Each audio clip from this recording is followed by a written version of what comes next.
Hello दोस्तों, नमस्कार। Updated point में आपका स्वागत है। मैं राहुल सर। आज से हम आपकी ज्योग्राफी की क्लास चालू हो रही है। तो आप जो भी तैयारी कर रहे हैं कंपटीशन में, जैसे आपका पीसीएस लेवल तक का हो या आप टीजीटी पीजीटी दे रहे हो, एसएससी, रेलवे, तो हर एग्जाम के पॉइंट ऑफ व्यू से बहुत ही इंपॉर्टेंट होने वाला है। और जब इंडिया जो ज्योग्राफी में जो है दो पार्ट हैं, इंडियन ज्योग्राफी और वर्ल्ड ज्योग्राफी। देखिए, इंडियन ज्योग्राफी जो है कि उससे ज्यादा क्वेश्चन आते हैं, वर्ल्ड ज्योग्राफी से कम क्वेश्चन आते हैं, और जो है फैक्चुअल और मैपिंग ज्यादा आता है। तो इसलिए जो है कि पहले हम इंडियन ज्योग्राफी स्टार्ट करेंगे। तो इंडियन ज्योग्राफी में आपको यह देख रहे होंगे आप, भारत है, या भारत जो है कि बहुत ही विशालता के कारण इसे भारतीय उपमहाद्वीप की संज्ञा दी गई है। और भारतीय उपमहाद्वीप में जो है कि आपके 5 देश आते हैं। कौन कौन से आते हैं यह देख लीजिए। यहाँ पर जो है कि पाकिस्तान है, और यह जो है कि भारत है, नेपाल है, और बांग्लादेश है, और यह भूटान है। इतने देश जो है भारतीय उपमहाद्वीप में आते हैं। ठीक है। तो इसकी विशालता के कारण ही इसको भारतीय उपमहाद्वीप की संज्ञा दी गई है। अब यहाँ पर देखिए, यह जो है कि भारत की अवस्थिति कहाँ पर है। सबसे बड़ी बात है कि भारत की अवस्थिति कहाँ पर है, यह पूछा जाता है बार बार एग्जाम में। तो आप देखिए, भारत की अवस्थिति, यह देखिए आपका 0 डिग्री रेखा है, इसे इक्वेटर लाइन कहते हैं। यहाँ पर आप देख सकते हैं इक्वेटर लाइन या भूमध्य रेखा इसे कहते हैं। तो इसके जो है ऊपर जो है कि भारत स्थित है। इससे जो आप 8.4 डिग्री ऊपर जाएंगे तो यहाँ पर जो है आपका भारत है। तो यहाँ से जो है कि 8.4 डिग्री से स्टार्ट होकर के 37 जो है कि आपका 37.6 डिग्री तक यह जो है कि इसकी पूरा क्षेत्र है। ठीक है दोस्तों। अब यहाँ पर जो है कि यह अक्षांश रेखा की दृष्टिकोण से देखेंगे, अक्षांश रेखा क्या होती है। अब आप देखिए अक्षांश रेखा क्या होती है। तो देखिए, जो 0 डिग्री रेखा है यह भूमध्य रेखा है। भूमध्य रेखा से जो समानांतर रेखा होती है, इसके जो समानांतर पैरेलल लाइन होती है, इसे अक्षांश रेखा कहते हैं। और अक्षांश रेखा जो 8.4 डिग्री तक जाएंगे तो यहाँ पर आपको भारत का शुरुआत मिलेगा, आपको कन्याकुमारी मिल जाएगा। और यहाँ से जो है कि भारत के भूमध्य रेखा से भारत का जो मुख्य भूमि की लंबाई जो है 876 किलोमीटर है। मतलब कि यह पूछा गया हुआ प्रश्न है कि भूमध्य रेखा से भारत की जो है कि लंबाई कितनी दूरी तक है, तो 876 किमी की है दूरी। और यह देखिए, यह अक्षांश रेखा हो गया। आपको देखिए यहाँ पर समझाने के लिए हम पहले ही बना दिए थे, लेकिन पैरेलल लाइन होता है, यह आपको फिर से एक बार दिखाने के लिए फिर से आपको दिखा दे रहे हैं। और यह देखिए, यह देशांतर रेखा होती है। जो उत्तर से दक्षिण रेखा होती है आपके, ये कौन सी रेखा होती है, इसे देशांतर रेखा कहते हैं। और पश्चिम से पूर्व जो रेखा होती है यह अक्षांश रेखा होता है। मतलब जो भूमध्य रेखा के समानांतर होगा उसे अक्षांश रेखा कहेंगे। तो अक्षांश रेखा के दृष्टिकोण से भारत की अवस्थिति क्या है, तो भारत की अवस्थिति देखिए, यह जो है कि यहाँ पर नॉर्थ होता है, या ईस्ट है, या साउथ है, या वेस्ट है। तो अक्षांश रेखा के दृष्टिकोण से देखेंगे तो भारत कहाँ पर है, उत्तर में है। उत्तर में है। आप देशांतर रेखा के दृष्टिकोण से देखेंगे तो देखिए ये ईस्ट है, मतलब पूरब है। तो देशांतर रेखा के हिसाब से कहां पर है भारत, पूर्व में है। तो यह क्वेश्चन अगर आपको एग्जाम में आए कि अक्षांश के दृष्टिकोण से भारत का स्थान कहां पर है, तो यह आपका उत्तर में पड़ता है। लेकिन देशांतर के हिसाब से आए तो आपका यह पूरब में पड़ता है। लेकिन अगर पूछ ले प्रश्न कि अक्षांश और देशांतर के हिसाब से भारत का स्थान कहां पर है, तो भारत जो है उत्तर पूर्वी गोलार्ध में स्थित है। यह बहुत बार एग्जाम में पूछा गया है, और पीसीएस में पूछा गया है 2016 के एग्जाम में। आप देखिएगा तो यह क्वेश्चन आया हुआ था, उत्तर पूर्वी गोलार्ध में है, आर्यभट्ट में। ठीक है दोस्तों, उम्मीद करते हैं आपको इतना समझ में आ गया होगा। तो देखिए, यह जो है आपका 0 डिग्री भूमध्य रेखा से 23.5 डिग्री आप जाएंगे नीचे साउथ में, दक्षिण में, तो यह जो आपको मकर रेखा मिलेगी, इसे इंग्लिश में मकर रेखा मिलेगी, और इसे इंग्लिश में कैप्रिकॉर्न लाइन कहते हैं। ठीक है। और 23.5 डिग्री आप उत्तर में जाएंगे तो आपको कैंसर लाइन मिलेगी, इसे जो है कर्क रेखा कहते हैं। कर्क रेखा जो है भारत के 8 राज्यों से होकर गुजरती है, यह आप यहां से देख सकते हैं। ठीक है दोस्तों, अब यहाँ तक यह जो है कि उम्मीद करते हैं यहाँ तक आपको समझ में आ गया होगा। देखिए, भारत का जो है कि अवस्थिति जो है कि कहाँ से कहाँ तक है, तो यह देखिए यहाँ से जो स्टार्ट होता है यह कन्याकुमारी है, कन्याकुमारी यहाँ पर पड़ता है, और यहाँ पर जो है इंदिरा कॉल पड़ता है, इंदिरा कॉल पड़ता है। तो और यहाँ पर जो है कि इस तरफ गौर माता है गुजरात में, और यह अरुणाचल प्रदेश की तरफ में आपका किबिथु पड़ता है। ठीक है दोस्तों, देखिए अगर पूछा जाए एग्जाम में कि जो भारत की उत्तरी बिंदु सबसे क्या है, तो आप क्या बताएंगे, इंदिरा काल है। यह सब देखिए छोटे छोटे एग्जाम पूछा जाता है, रेलवे में हो गया, टीईटी यूटी में आता है, और जो है कि एग्जाम एसएससी में। तो जो सबसे उत्तरी पॉइंट इंदिरा काल है, और सबसे पूर्वी पॉइंट क्या है, किबिथु है। कहाँ पड़ता है, अरुणाचल प्रदेश में पड़ता है। और सबसे दक्षिण में यह कन्याकुमारी है। लेकिन अगर पूछा जाए कि भारत की मुख्य भूमि से लगा हुआ सबसे दक्षिण पॉइंट क्या है, तो कन्याकुमारी है। लेकिन अगर पूछा जाए भारत का दक्षिणतम, याद कीजिएगा, दक्षिणी पूछा जाएगा तो कन्याकुमारी, दक्षिणतम मतलब कि और उसके नीचे तो ग्रेट निकोबार होता है। यह जो है आपका 6.4 डिग्री सेंटीग्रेड 6.4 मिनट पर स्थित है आपका ग्रेट निकोबार। यहीं पर जो है आपका इंदिरा पॉइंट पड़ता है। ठीक है दोस्तों, यहां तक उम्मीद करते हैं समझ में आ गया होगा। अब यहाँ पर देखिए ग्रेट निकोबार यहाँ पर 6.4 मिनट पर है। यह पूछा जा सकता है कि इंदिरा पॉइंट कितने डिग्री पर है और कितना कहाँ पर पड़ता है, तो ग्रेट निकोबार में पड़ता है। और यह सबसे दक्षिणी पॉइंट और दक्षिणतम में आप कंफ्यूज मत करिएगा। और देखिए गुजरात की सबसे मतलब कि पश्चिमी जो है रेखा कौन सी पड़ती है, तो आपका गौर माता है। ठीक है, अब यहाँ पर देखिए यहाँ से 8.4 से स्टार्ट होता है, और यहाँ पर जो है 37.6 मिनट तक यह इसकी उत्तर से दक्षिण तक इसकी लंबाई है।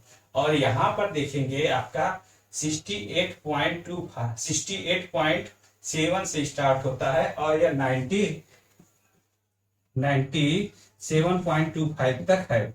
मतलब अगर यहाँ से देखेंगे तो 68.7 से स्टार्ट होकर 97.2 तक है। और इसमें देखिए सबसे पहले अगर आप सूर्योदय होगा तो सबसे पहले आपका इधर के साइड में सूर्योदय होता है।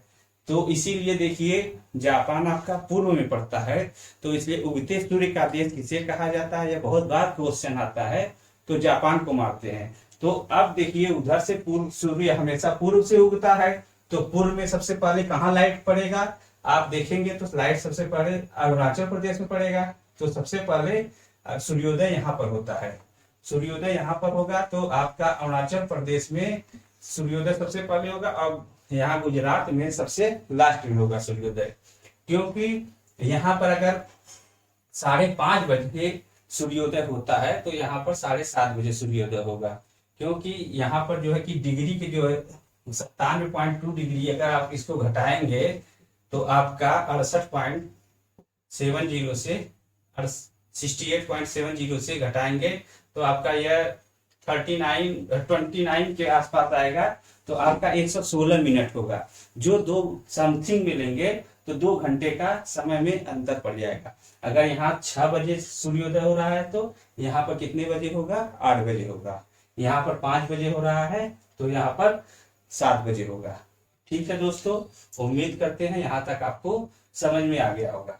अब देखिए यह पूछा जाता है कि भारत के उत्तर से दक्षिण तक जो है लंबाई कितनी है, तो आपका उत्तर से दक्षिण तक जो है यह लंबाई 3214 किलोमीटर तक है। कितना है, देखिए दोस्तों क्या है कि जो हम फैक्ट जो बता रहे हैं बीच बीच में, तो आप इसको वीडियो को पॉज करिए और उसके बाद जो है देखते जाइएगा, लिखते जाइएगा, क्योंकि आपको बहुत ही अच्छे अच्छे पॉइंट बताया जा रहा है। और हर एग्जाम के दृष्टिकोण से अगर आप 10 सालों का पेपर सॉल्व करेंगे तो उसमें आपको ये सब क्वेश्चन सब मिलेंगे, कोई एक क्वेश्चन आपका बाहर नहीं जाएगा। और भारत की अवस्थिति तथा विस्तार अगर आपने अगर कायदे से पढ़ लिया तो आपके 4 से 5 क्वेश्चन जो है छोटे एग्जामों में मिलने के चांसेस यहाँ से रहते हैं। 2 से 3 दिन लगेगा इसको पढ़ाने में, लेकिन अगर आपने कॉन्सेप्ट से सही से पढ़ लिया तो आपका पूरा जो है कंप्लीट हो जाएगा 5 क्वेश्चन। तो देखिए यहाँ से उत्तर से दक्षिण तक जो है लंबाई कितनी है, 3214 किलोमीटर है। और उत्तर से पूरब पश्चिम से जो है आपका लंबाई यहाँ तक जो है आपका कितना है, तो यह लंबाई जो आपका 2933 किलोमीटर है। तो आप यह ध्यान दीजिएगा कि उत्तर से दक्षिण तक कितना है, 3214 किलोमीटर है। और पूरब से सॉरी दोस्तों, पश्चिम से पूरब तक यह कितना है, 2933 किलोमीटर है। यहाँ से यहाँ तक की लंबाई 2933 किलोमीटर है। ठीक है दोस्तों, उम्मीद करते हैं इतना आपको समझ में आ गया होगा। अब यहाँ पर देखिए जो यह कर्क रेखा है, कर्क रेखा 8 राज्यों से होकर के गुजरती है और 23.5 डिग्री रेखा को देखिए, अभी छोटे एग्जाम हुआ था कोई मल्टीटास्किंग का, तो उसमें यह सीधा सीधा पूछ लिया है कि कर्क रेखा की जो होती है तो मतलब कि कितने डिग्री को कर्क रेखा कहते हैं, तो 23.5 डिग्री उत्तरी अक्षांश को कर्क रेखा कहते हैं, 23.5 डिग्री दक्षिणी अक्षांश को मकर रेखा कहते हैं।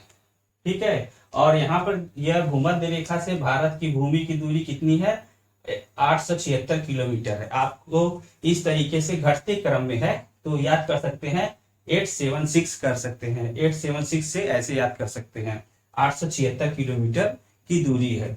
ठीक है दोस्तों, यहाँ तक आपको समझ में आ गया होगा।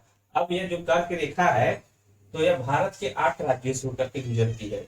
यहीं पर जो है कि हाँ, यहाँ पर जो है आपको एक चीज नहीं है आपको बताए हम, तो यहाँ पर जो है कि ये जो रास्ता ये काट रहा है उत्तर से दक्षिण और पूरब से पश्चिम, तो यहाँ पर जो है आपका झांसी पड़ता है, उत्तर प्रदेश का झांसी पड़ता है। और यह जो है कि बहुत बार एग्जाम में पूछा जाता है कि जो स्वर्णिम चतुर्भुज रेखा काटती है वह कहाँ पे काटती है, तो झांसी में काटती है, और झांसी उत्तर प्रदेश में पड़ता है। ठीक है, अब यह देखिए कर्क रेखा, तो यहाँ पर जो है आपका गुजरात है, गुजरात के बाद थोड़ा सा यहाँ पर जो आता है आपका राजस्थान आता है। ठीक है, तो आपका पहला हो गया गुजरात, दूसरा आपका राजस्थान हो गया, राजस्थान हो गया। अब यहाँ पर देखिए तो यह जो है आपका इलाका एमपी का पड़ता है, मतलब मध्य प्रदेश, समझ जाइएगा, एमपी का मतलब मध्य प्रदेश।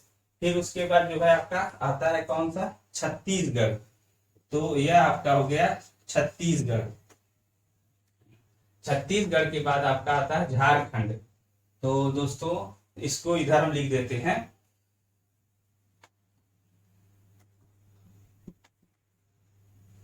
झारखंड आता है। थोड़ा कैमरे में देखना पड़ता है कि आ रहा है कि नहीं, इस वजह से थोड़ा दिक्कत होती है।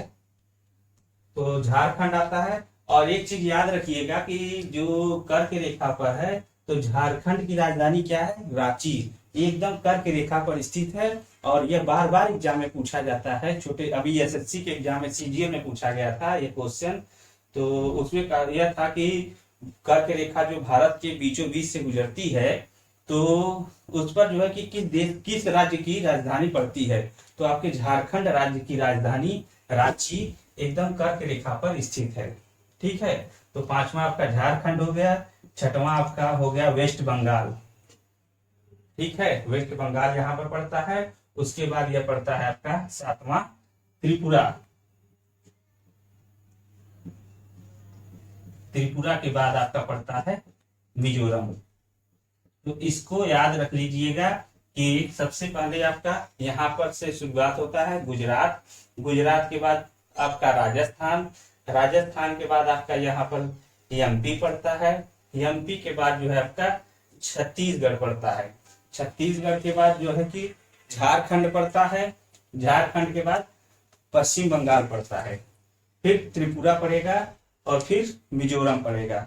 ठीक है, आपको इस तरीके से अगर मैप के तरीके से याद करेंगे तो आपका यह याद हो जाएगा। नहीं तो आप यह देख लीजिए, एक ट्रिक हम आपको बता दे रहे हैं, यह बहुत से लोग बहुत जगह आपको मिल जाएगा, मित्र पर गमछा झार, यह जो है कि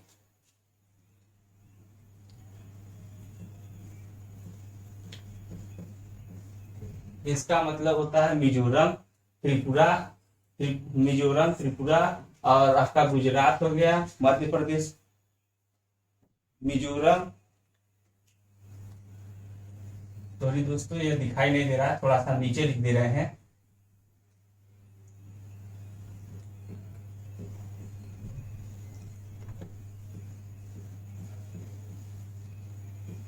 मित्र पर गमछा झार।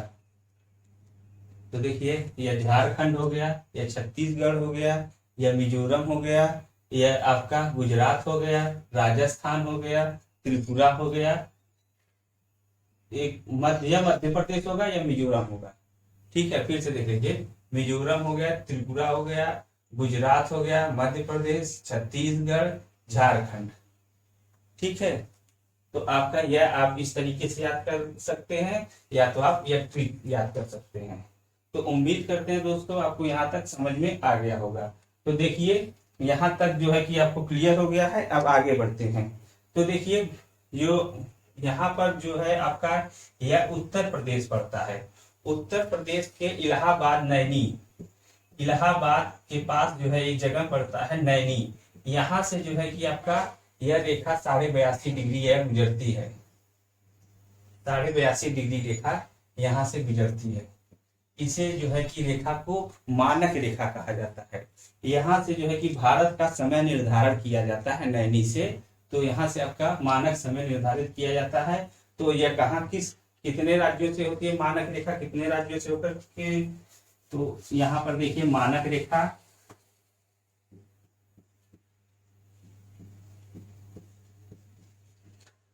रेखा हो गया आपका, वो यूपी से गुजरेगा, फिर एमपी से, फिर आपका यह उड़ीसा से गुजरेगा। और यहाँ पर आपको लिख दे रहे हैं, उड़ीसा के बाद आपका यह छत्तीसगढ़ आता है और यह आंध्र प्रदेश आता है। तो आपको मानक रेखा कितने राज्यों से होकर गुजरती है यह एग्जाम में पूछा जाता है। तो यहाँ पर उत्तर प्रदेश, मध्य प्रदेश, फिर छत्तीसगढ़, फिर उड़ीसा, फिर आंध्र प्रदेश। 82.5 डिग्री रेखा कहाँ से गुजरती है? यह 5 राज्यों से होकर के गुजरती है। और यहाँ पर यूपी से इलाहाबाद, नैनी जो है आपका, वहां से टाइम का डिसाइड होता है। 82.5 डिग्री का मतलब यहाँ से जो होता है आप निर्धारित करेंगे तो यह 5.5 घंटा जो है ग्रीनविच मीन से 5.5 घंटा भारत का समय आगे होता है। ठीक है, अगर ग्रीनविच पर अगर रात को 12 बज रहे होंगे तो यहाँ पर जो है भारत में 5:30 बज करके सुबह का टाइम हो रहा होगा। अगर यहाँ पर 2 बज रहे होंगे तो भारत में जो है कि आपका 7:30 बजेगा। ठीक है, और यह मानक रेखा 5 राज्यों से होकर गुजरती है और यह इलाहाबाद के नैनी से होकर गुजरती है। ठीक है दोस्तों, क्या है कि बार बार इसलिए हम रिपीट कर दे रहे हैं कि अगर आप थोड़ा सा भी ध्यान लगा करके पढ़ेंगे ना तो आपका जो है कि सब यही क्लास में ही क्लियर हो जाएगा। नोट्स आप बना लेंगे, एक बार आप पढ़ लेंगे तो आपका जो है यह सब पूरा क्लियर हो जाएगा। ठीक है दोस्तों, तो आज के दिन जो है कि इतना ही रखते हैं। थोड़ा हम रिवाइज करा देते हैं 5 मिनट के अंदर अंदर, फिर इसके बाद कल से जो है आपको इसके आगे हम करवाएंगे। ठीक है, चलिए देखिए, यह भारत है। भारत का जो है, भारत देश जो है बहुत इसकी विशालता के कारण इसे भारतीय उपमहाद्वीप की संज्ञा दी गई। और भारतीय उपमहाद्वीप में कितने देश आते हैं? 5 देश आते हैं। कौन कौन से? देखिए, भारत हो गया, पाकिस्तान हो गया, आपका बांग्लादेश हो गया। 3 तो यही हो गए। इसे जो है कि दादा कहा जाता है और इससे जन्म हुआ है पुत्र का पाकिस्तान कहा जाता है, और पाकिस्तान से जन्म हुआ है तो यह बांग्लादेश को सब लोग पोते कहते हैं। तो यहाँ पर देखिए, तीनों दादा, पुत्र और पोता, तीनों जो है कि यह 3 हो गए। आप इस तरीके से याद कर सकते हैं। उसके बाद एक नेपाल है, नेपाल पड़ता है, और एक भूटान है। ये भारतीय महाद्वीप के देश है। और भारतीय महाद्वीप में जो है उत्तर से देखिए, यह भूमध्य रेखा से 8.4 डिग्री ऊपर जाएंगे, 8.4 डिग्री अक्षांश ऊपर जाएंगे तो यहाँ से भारत का जो है मुख्य भूमिका स्टार्ट होता है और यह 8.4 डिग्री से जा करके 37.6 डिग्री तक इसकी लंबाई है। इंदिरा कॉल जो लद्दाख में पड़ता है, वर्तमान के लद्दाख में पड़ता है। हाँ दोस्तों, एक चीज हम भूल गए थे, क्योंकि इस समय जो है कि यह लद्दाख हो जाने के कारण यहाँ पर जो है कि आपके भारत में 28 राज्य और 8 केंद्र शासित प्रदेश हो गए हैं। 8 केंद्र शासित प्रदेश हो गए हैं।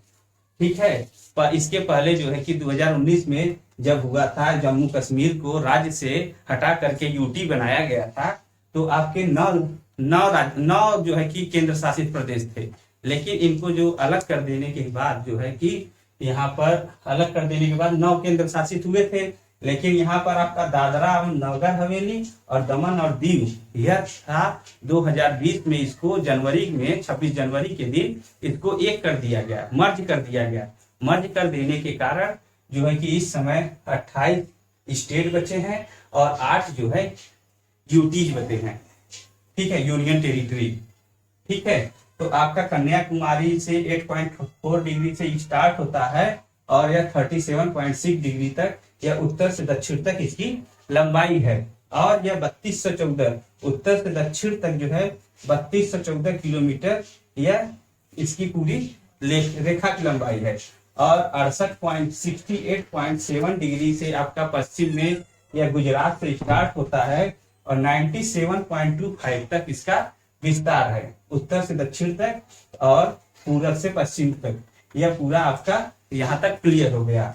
अब यहाँ पर देखिए, यह इंदिरा पॉइंट से नीचे, इंदिरा पॉइंट जो है आपका ग्रेट निकोबार में पड़ता है और यह 6.4 मिनट के पास यह आपका स्थित है, जहां पर आपका इंदिरा पॉइंट है।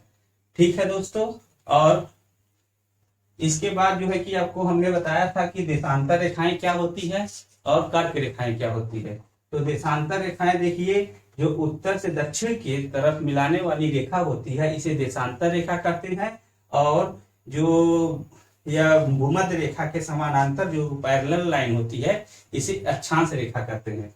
इसे इंग्लिश में लैंगिट्यूड और लैटिट्यूड कहा जाता है, देशांतर रेखा और अक्षांश रेखा को। तो इसको भी याद रखिएगा, क्योंकि कुछ लोग होते हैं इंग्लिश मीडियम वाले होते हैं तो उनको दिक्कत होती है हिंदी में, तो ध्यान दीजिएगा। ठीक है, और इसके बाद देखिए, यहाँ जो 37 पॉइंट और 68 पॉइंट यहाँ तक क्लियर हो गया और 8 राज्यों से आपका यह गुजरता है।